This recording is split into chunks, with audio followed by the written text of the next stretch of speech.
horas da manhã no meio do mato, vão ficar comigo até as 6 lá. Amanhã você volta aqui e diz quem você é. Não é? É por isso que, irmão, todos os anos, eu faz 32 anos que estou nessa igreja, nunca perdi a minha convicção. 90% dos obreiros dessa igreja são contra mim. E eu não tenho medo de falar isso, falo em qualquer lugar. Já falei, já ouviu isso. Sabe por que eles não conseguiram me convencer? Porque eles não vivem o que eu vivo. Vem viver comigo o que eu vivo. Vamos ver se a metade deles vão aguentar. Porque se aguentar, você estava fazendo o que eu faço. Ou fazendo o que você faz. Porque tem coisa que você não faz que o outro não faz. Não é? Tem coisa que a senhora faz, a irmã faz, o irmão faz, que eu não faço. E aí? O que eu vou dizer? Não pode ser nada. Se eu não faço o que você faz, eu não posso cobrar de Deus de ter o que você tem. Porque se você tem, é porque você fez algo que eu não fiz. E Deus viu isso e te deu pelo aquilo que você fez. E eu não fiz, Deus não me deu. Então, se Deus te dá alguma coisa, é porque Ele está vendo o que você fez. Mas eles não. E quando você recebe o que Deus te deu, porque Deus viu o que você fez, aparece para eles. E eles olham e dizem, olha, ela recebeu. Ué, ela só está vindo na igreja de nada. Depois da igreja é que começa o culto. Lá na tua casa. Glória a Deus. Depois que termina o culto aqui, Deus quer ver onde é que está o teu culto. Porque muitas das vezes, irmão, tem pessoas que entram na igreja aqui e não cultuam a Deus. Só cultua a Deus quando sai daqui. Aí o culto começa quando você vai para casa. Aí Deus está te acompanhando, está vendo? Vamos ver o que você vai fazer agora. Você disse que estava num culto. Vamos ver se você vai continuar adorando. Se você vai continuar orando. Se você vai continuar perseverando. Ou se você vai sair do culto que você disse que era culto, mas para mim não é culto. E vai murmurando, vai reclamando e vai se rendendo diante do problema que você está passando. É profundo, não é? Então, vamos voltar. Eu ouço isso dos meus filhos, eu fico triste. Eu fico triste porque eu cobrei muito dos meus filhos para eles serem o que eles são hoje. E para eles entenderem da Bíblia o que eles entendem hoje. E eu me lembro com meu filho casado, estava se preparando para se batizar. E era com o pastor da minha cidade, era um obreiro que estava lá na época. E daí meu filho foi ter ensinamento como pastor, né, para batizar. Só porque ele já tinha certo, claro que ele tinha aprendido em casa. Não, perigo, não vou ensinar meus filhos, vou deixar, né? Daí ele começou a ensinar o meu filho mais velho, e ele deixou o furo e meu filho mais velho disse, não, pastor, não é assim. Por quê? Porque eu já tinha ensinado em casa. Daí o pastor olhou para ele e disse, então vamos fazer o seguinte, não, tu nem precisa mais vir no batismo, porque o teu pai, ele pode te ensinar em casa. Não assumiu que ele falou algo que a Bíblia não dizia. Ele tinha que voltar atrás da Bíblia e dizer, eu errei, tá bom, vou ensinar da maneira certa. O que Jesus queria e quer fazer, dentro da luz da Bíblia, é ensinar. Fazer discípulo. Irmão, tem discípulo que aprende bem e tem discípulo que reprova. Passa 1 ano, 2 anos, 3 anos, 10 anos, 20 anos, 50 anos. E eles nunca estão sendo aprovados. Qual é a diferença do discípulo que é aprovado e do que não é aprovado? É porque o discípulo que é aprovado, ele presta atenção na aula. Quem não presta atenção num culto, quem não chama a atenção de Deus num culto, pode ter certeza, irmão. Esse aí vai ser reprovado.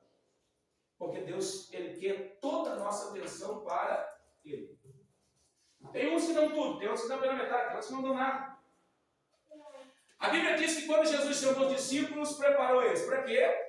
Deus preparou eles para uma morte e uma ressurreição. Jesus disse, olha, como é que o Filho do Homem seja entregue à mão dos pecadores, maltratado, humilhado, espírito e crucificado. Ele vai ser morto ali. Mas ao terceiro dia ele vai ressuscitar, dentre os mortos. Estou falando isso para que vocês creiam no que eu estou dizendo. Porque quando eu for tomado de vocês, então vocês vão se lamentar. Isso, vocês estão alegres hoje. Mas naquele dia, vocês vão se entristecer. E vão indagar um com o outro. Ué, cadê a palavra que ele pregou? Mas fica tranquilo, tá? Porque a vossa tristeza é pelo pouquinho de tempo. E quando eu vier, ninguém vai conseguir impedir a alegria que eu vou colocar no coração de vocês. A Bíblia diz que esse dia chegou. O dia em que o céu ficou não só em silêncio, mas nele. A Bíblia diz que a terra abriu uma ruptura. E essa ruptura, segundo os mestres, diz que a terra abriu, rachou. Essa profundidade de terra não foi só porque é um terremoto. Não. A terra rachou e se abriu. O poder das trevas que está no centro da terra, abriu. E o poder das trevas que estava lá, no seio da terra, manifestou-se. Então, quando a terra se abriu, por quê? Porque aquele que era vida e luz, por um minuto de tempo, apagou a luz. Quando apagou a luz, o poder das trevas se manifestou. A Bíblia diz que o sol perdeu o seu brilho e a lua não deu mais a sua luz. Houve escuridade, a terra rompeu e os abismos, ou seja, o inferno, pôde contemplar. Foi a hora que Judas disse que o inferno deu um grito e Satanás disse: vencemos, matemos o Filho de Deus. Não vai ter mais luz nem lâmpada. Não vai ter mais para essa geração que estava esperando o Messias. Mas a Bíblia diz no mesmo livro que Satanás quebrou a cara. Por quê? Porque no período de trevas, que a terra ficou em trevas, a Bíblia diz que quando Jesus entregou seu Espírito e que ele morreu, diz que lá, no outro lado do mundo espiritual, Jesus desceu, não subiu, ele desceu. A terra rompeu e abriu, apareceu a escuridade, as trevas, o inferno. E a morte de Jesus levou Jesus lá no inferno. Porque a Bíblia diz que Jesus chegou lá no inferno, apregoou para todos que estavam em prisão, botou o pé na cabeça de Satanás, tomou a chave do inferno e da morte e disse: ei, Satanás, tu pensou que eu ia descer, né? Não desci, só desci para esmagar a tua cabeça. Mas agora o Senhor está me chamando e eu vou subir. E de lá de cima eu vou dar poder e autoridade para todos aqueles que creem em mim também, te repreender e vão vencer a ti no meu nome, para a glória do Deus que fez isso. Essa é a história da Bíblia. Tá bom? Estou resumindo para não falar tudo, porque senão vai demorar. Então os discípulos agora viram Jesus morrer, sepultado. E a Bíblia diz então que na esfera do sepultamento começou a acontecer algumas coisas. O que começou a acontecer? Claro, já pensou? Se fosse eu, Jesus tinha me libertado. Né? Ou vamos mudar a situação, vamos tirar Jesus um pouquinho, vamos botar uma pessoa que esteve do teu lado, vamos botar, por exemplo assim, um filho, ou um esposo, ou uma esposa, tá bom? Vivendo do teu lado 10, 20, 30, 40, 50, 60 anos do teu lado. Com todos os teus defeitos e falhas e os meus, eles estavam ali. Não é? Daqui a pouco essa pessoa que estava do teu lado todo esse tempo, morreu. Não vai estar lá do teu lado. O que você vai sentir? Tristeza. Saudade. Vai fazer falta. A Bíblia diz que foi isso que começou a acontecer com os discípulos. E quando a Bíblia fala de discípulo, muita gente fica focada só nos 11. Porque era 11 mais um. Um era diabo. E nós focamos muito nos 11, nos 12, que depois foi escolhido mais um no lugar de Judas. E nós focamos nos 12, né? Só porque Jesus não tinha 12 discípulos. Jesus tinha milhares de discípulos, como tem hoje. Né? Quando fala de discípulo, quem é discípulo? Pedro, Tiago, João, Lucas. Não. Nós somos discípulos de Jesus. Então, dentro dos discípulos também tinha discípula. Tinha mulheres que entregaram a sua vida para servir a Jesus. Como Joana, como Maria. Não Maria, mãe de Jesus, era uma outra Maria. E a Bíblia fala desse texto, que tinha essa mulher, chamada de Maria Madalena, ou de Magdala. A Bíblia diz que essa mulher teve um encontro muito profundo com Jesus. Eu creio que foi igual ao meu. Essa mulher, o texto diz que ela tinha uma vida de promiscuidade. Ela tinha se envolvido com alguns poderes dentro da política romana. E ela tinha sido mulher de alguns que tinham poder naquela época. Mas ela não parava com essas pessoas. O historiador, o mestre rabínico, chega a dizer que por causa dos tropeços que essa mulher teve, ela sendo uma mulher dentro de uma cobertura espiritual que a própria lei dava para os judeus e dá até hoje, ela começou a transmitir a palavra de Deus, tendo essa vida promíscua. Por quê? Porque ela queria alcançar poder e riqueza. Tá bom? Então ela não conseguiu alcançar poder e riqueza. Por quê? Porque os homens que ela tinha morriam. E ela perdeu o poder. Ela tinha que conquistar outro. Para ela ter poder, tinha que ser alguém que tivesse poder. Então ela trabalhava nessa esfera. Segundo o texto bíblico, diz que essa mulher ela foi liberta por Jesus. E ela foi liberta de 7 espíritos malignos. Irmão, quando a Bíblia fala em número 7, existe um controle em ordem numérica. Tá bom? A Bíblia diz que 6 dias Deus trabalhou, 7 descansou. Livro de Revelação chamado Apocalipse começa dizendo que tem 7 taças da ira de Deus. Os 7 cavaleiros do Apocalipse. O candelabro que estava diante do altar que tinha 7 hastes. Dependendo do número que for colocado dentro do texto bíblico, existe uma revelação em cima deste número. Quando o texto diz que essa mulher era uma mulher que era oprimida e Jesus libertou ela, e os historiadores ou mestres dizem que ela foi libertada de 7 espíritos, é o único número que existe uma transição, um translado, uma transformação de vida. Dentro do povo judeu ou povo israelita, Israel sofreu em Juízes 6 o ataque dos medianitas. E a Bíblia diz que então, no 6º ano, os medianitas destruíram tudo. E quando foi para passar do 6º ano para o 7º, o anjo apareceu. E disse: eita, Jerubal, Gideão, homem valoroso. Ele disse: que valoroso, nós estamos apanhando, estamos passando fome. E o anjo disse: fica tranquilo, porque o ano que está vindo aí é o 7º ano. E no 7º ano, Deus vira o cativeiro do seu povo e traz um renovo e a vitória do céu para a vida de cada um de vocês. A Bíblia diz que Jesus tocou nessa mulher e arrancou 7 espíritos que estavam controlando ela. Irmãos, quem foi liberto de espíritos sabe o que o texto diz. Muitas pessoas não conseguem se familiarizar com alguns textos, por quê? Porque você não viveu aquilo que o texto fala. Quando você passou por alguma situação que o texto está falando, você se identifica. Você diz: puxa vida, eu já sei o que é isso, eu senti isso, eu passei por isso. Então a Bíblia diz que quando Jesus libertou essa mulher, e quando Jesus morreu, essa mulher ficou com uma lacuna. É aquela pergunta que você quer que alguém responda, e ninguém te responde. Ela acompanhava Jesus com as outras mulheres, Joana, Maria, mãe de Jesus, mas ela já estava liberta, mas ficou uma lacuna. O que ela queria fazer por Jesus, ela não tinha conseguido.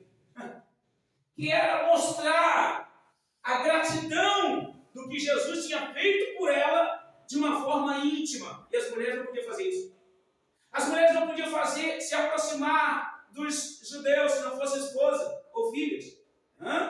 Então os discípulos ficavam em volta de Jesus enquanto estava vivo, mas as mulheres ficavam retiradas. Então, às vezes que elas iam se aproximar, elas tinham que pedir permissão. E elas tinham que ir na companhia de alguém. Essa mulher que foi liberta, ela então viu a morte de Jesus, mas ela não conseguiu fazer o que ela queria, que era ter um momento de intimidade com Jesus para mostrar a gratidão e o amor que ela tinha por Jesus, por aquilo que Jesus tinha feito por ela, libertando ela de 7 espíritos malignos. Você tem uma coisa que o céu espera de cada um de nós, mesmo nós sendo incapazes de fazer isso, é nós praticar e produzir. Então, fruto de gratidão, que o ser humano não sabe fazer isso. É ser grato a Deus pelo que Deus fez, o que Deus está fazendo e o que Ele ainda vai fazer na tua vida e na minha. É isso que o ser humano não consegue reciclar dentro de si e transmitir de uma forma espiritual para o próprio Deus olhar e se dizer: opa, agora eu vou te dar um espaço de intimidade comigo, porque agora eu sei que o que você vai colocar diante do meu trono é um gesto de gratidão por aquilo que eu fiz na tua vida e meu nome vai ser glorificado. Isso, tá bom então. Eu queria poder sentar e ouvir uma mensagem espiritual. Espiritual de verdade. Sabe? E a Bíblia diz que quem tem o Espírito Santo discerne as coisas muito bem e de ninguém é discernido. O que é espiritual não pode sair da imaginação do homem. Não. O que é espiritual é uma fonte de água viva que jorra para a vida eterna, disse Jesus em São João 4,19. É algo que está dentro de ti, está se movendo dentro de ti. Você precisa dar acesso para aquilo que está dentro de ti e tomar poder ou vazão, controle do teu próprio raciocínio. Então, essa mulher estava tentando fazer isso, não conseguiu. E ficou aquela lacuna. Pronto. Ela tinha tido uma tristeza na vida porque ela era oprimida. Mas alguém veio e tirou ela daquela tristeza. E agora ela estava feliz porque ela tinha um libertador, um salvador. E ela queria expressar isso, não tinha conseguido e ele morreu. E agora ela está dizendo, puxa vida, como é que eu vou fazer para mostrar minha gratidão? E agora ele está morto! E a Bíblia diz que no primeiro dia da semana, como não deu tempo de, então, os discípulos embalsamar o corpo de Jesus, ou seja, eles faziam tipo uma mumificação, quando dava tempo. Então eles lavavam o corpo do defunto, até hoje fazem isso, e eles colocavam um óleo precioso de alabastro, né? E enrolavam o corpo do morto, perfumado, tá bom? Colocava dentro do sepulcro, porque dentro da tradução judaica diz que 3 dias o corpo ficava ali e o anjo da pessoa ficava rodeando o sepulcro para guardar o sepulcro para que o corpo não fosse tomado. Isso é a teoria do livro de Êxodo, tá bom? Quando Moisés chegou, então Deus disse, sobe aqui o monte Nebo porque tu não vai descer mais. E Deus tomou o corpo de Moisés. E Elias também foi assim. Do outro lado do Jordão, quando Elias foi tomado na carruagem, os 50 discípulos disseram, ô Eliseu, deixa nós buscar o corpo do teu berço, quem sabe o Espírito Santo tomou ele, botou em alguma parte aí. Eliseu disse, não precisa buscar não, mas ele buscar. Então o anjo, os judeus acreditavam que o anjo da pessoa ficava 3 dias ali. Depois do 3º dia, então a alma da pessoa era levada para o Hades ou para o paraíso. Então, eles correndo, porque a sexta-feira estava terminando, tinha que sepultar Jesus, porque o sábado começava ao pôr do sol, e sábado os judeus não podiam mexer com o corpo morto, era santificado. Eles correram e botaram o corpo de Jesus, não deu tempo de enrolar, eles pegaram e botaram no lençol, pegaram 2 lençóis, cobriram o rosto, e o outro maior cobriram o corpo. Não deu tempo de perfumar o corpo.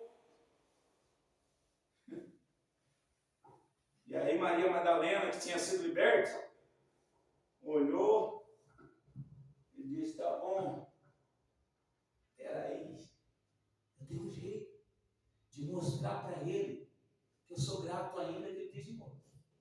Tem um jeito. Passou o sábado, dia santificado, chegou o primeiro dia da semana, domingo. Maria Madalena foi lá, conversou com o João, conversou com o marido e disse, então, eles não conseguiram lá, hein? O corpo do Senhor está lá em cima daquela pedra, daquele jeito, só não só esticar.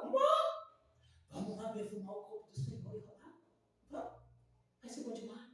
Eu vou mostrar minha gratidão.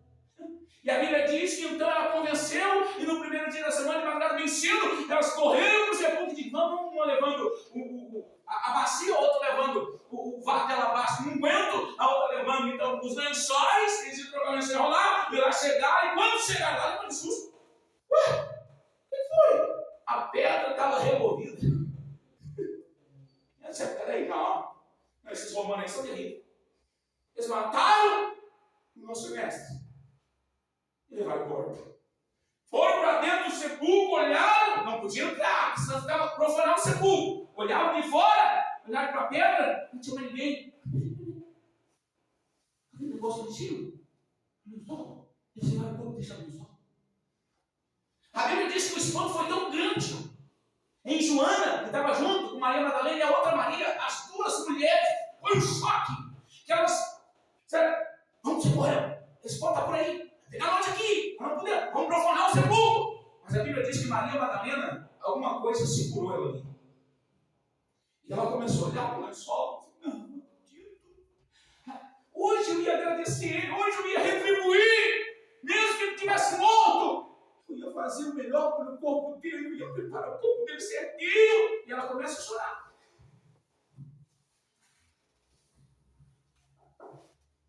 Em vez de ela ter o corpo para fazer, transmitir a gratidão, agora a gratidão dela está sendo transmitida pelo poder da lágrima. Ela começa a chorar. O choro dessa mulher é tão forte que faz ela ficar inerte. Ela não consegue se mexer. Ela sabe que se ela ficar ali e vier algum soldado romano, ela está pega, ela poderia ser presa e até morta. Dentro da lei do judaísmo, se ela tocasse na pedra do sepulcro e se ele estivesse aberto, ela poderia não só estar contaminada, ela poderia ser apedrejada até a morte, profanando o sepulcro. Ela não consegue se mexer. Ela está dizendo, não pode ter feito isso. Levaram um pouco mesmo. E agora como é que eu vou fazer? Aquilo que ela queria fazer com as mãos, ela está manifestando agora através da emoção. A emoção foi tão forte dentro dela que explodiu. E ela começa a chorar nessa Bíblia. As lágrimas dela são lágrimas que não são frias. São lágrimas aquecidas pelo poder da gratidão. O que ela está transmitindo não é só lágrima. Porque a lágrima está falando aquilo que ela não tinha conseguido falar enquanto Jesus estava vivo. E se tem uma linguagem que o Senhor Deus entende bem, é a linguagem das lágrimas. A Bíblia diz que agora ela fica chorando, chorando, e de repente ela vê alguém passando, é um vulto. Passou um vulto, ela está com os olhos embaciados, cheio de lágrimas, ela não quer perder a visão do túmulo. E ela está olhando para o lençol, ela percebe o vulto correndo lá, e ela levou um susto, ela disse, só pode ser o cuidador do sepulcro, o hortelã, só pode ser. Ele está por aí, será que foi ele que pegou? Mas vou perguntar. E ela sai atrás. E ela está chorando, desespero, está correndo atrás, quando ela não consegue encontrar, onde está esse hortelão? E ela olha para um lado e para o outro, e ela dá um grito. Porque ela está vendo alguém. Ela não está encontrando. Irmão, como é que é ver alguém e não está encontrando? Passou o vulto. Ela percebeu, mas não viu quem era. Não viu. Ela está querendo agradecer. E quando ela está querendo fazer isso, olha só, o poder da gratidão. Quando ela está querendo agradecer, as lágrimas dela começam a manifestar. Ela fez Jesus sair do mundo invisível e aparecer no mundo visível. Você está entendendo? É o que você consegue fazer pelo poder da fé hoje. Você consegue trazer o Jesus que morreu na cruz, que está à direita de Deus, consegue trazer Jesus para cá, para dentro desse salão, para que o nome dele seja glorificado quando você abre o teu coração e adora a Deus em espírito e verdade, de uma forma em gratidão. A Bíblia diz que a mulher trouxe Jesus do mundo invisível, amor.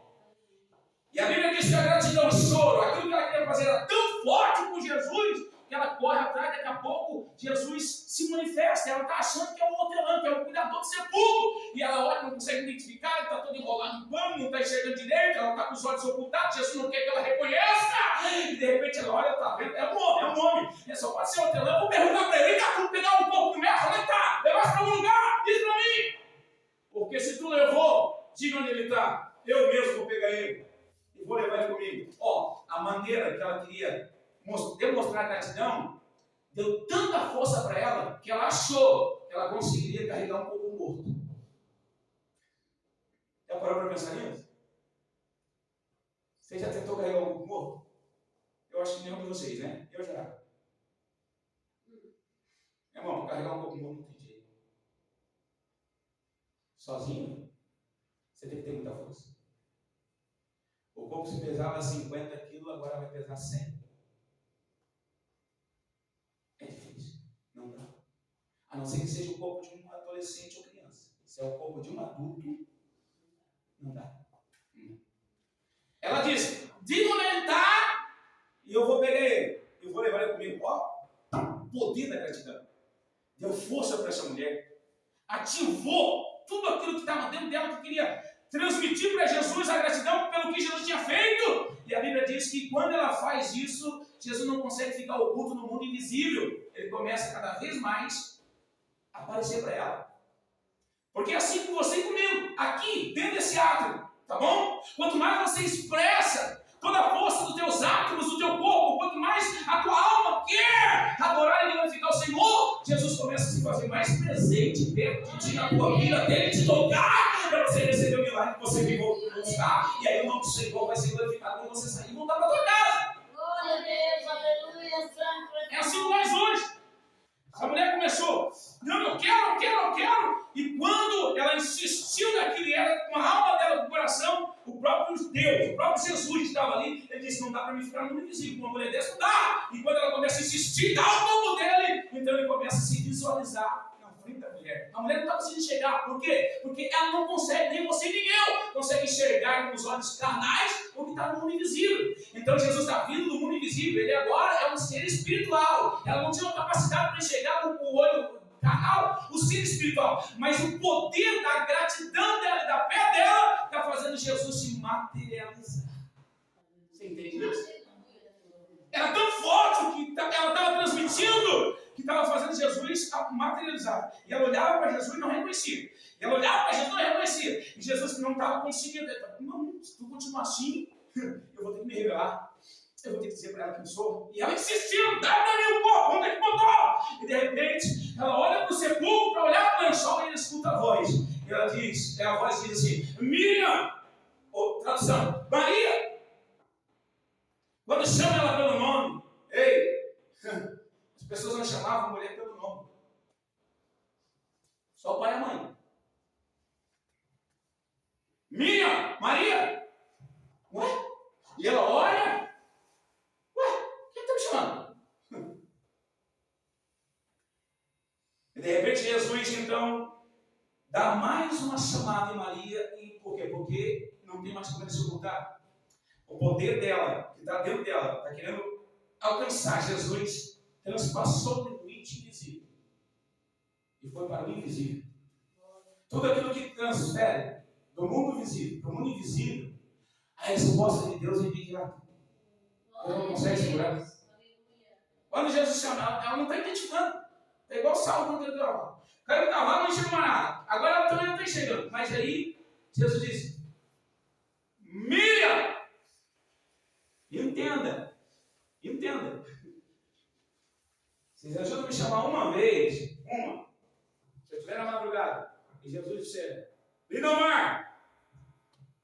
Vou procurar. Primeira vez, vou procurar. Vai? Será que alguém me chamou? Se ele me chamar pela segunda vez: Lindomar! Eu já não vou só procurar. Eu vou me levantar e vou. O que está acontecendo? Agora, se me chamar pela terceira vez, eu já vou saber quem é. Porque eu vou identificar quem está me chamando. Se é uma, você procura. Na duas, você tira a tua dúvida. Na terceira, não tem mais dúvida nenhuma. Você já sabe. Quando Jesus chamou Maria, na primeira, ela não enxergou, procurou. Na terceira, ela ficou naquela. Ué? Por que chamou meu nome? Mas, na segunda, na terceira vez, quando Jesus chamou, ela disse: eu já sei quem está me chamando. Olhou e disse: ué, ela não está me enxergando com o olho. Mas quando ela ouviu, ela identificou: peraí, quem está me chamando dessa voz aí é de Jesus. Quando ela olha, achando que é o hortelão, aquele homem, volta a lençóis, ela disse: ué? A tradução da Bíblia diz que ela disse: Rabona, ela está perguntando se o homem que está diante dela é a voz que ela ouviu. Porque pela voz ela identificou: ué, o mestre olhou. O olho não estava aberto ainda. Jesus precisava abrir os olhos dela. E ela disse: Rabona, mestre. E ele disse: sou eu. Porque nós não conseguimos identificar Jesus pelo poder de visão, e sim pelo poder da audição.